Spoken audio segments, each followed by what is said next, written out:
We've got a debt ceiling showdown once again looming here. Is that going to be another opportunity for you and for other Republicans to wage their fights over some of these economic policies of the administration?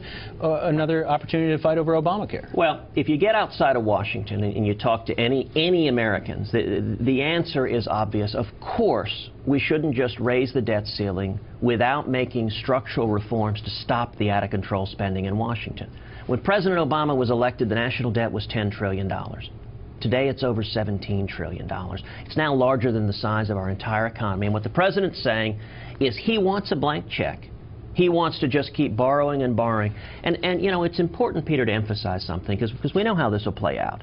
The strategy that the president is going to try is he's going to try to scaremonger, and in particular he's going to try to scare the markets and suggest a default on the debt unless he gets a blank check to keep borrowing and borrowing and borrowing. Now, mind you, his borrowing so far has resulted in the credit of the United States being downgraded.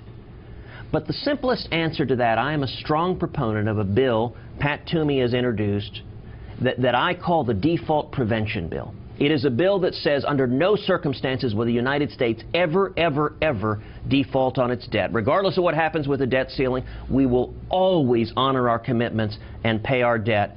The reason it hasn't passed is President Obama, Harry Reid, and the Democrats are blocking it because they want to scaremonger on the debt.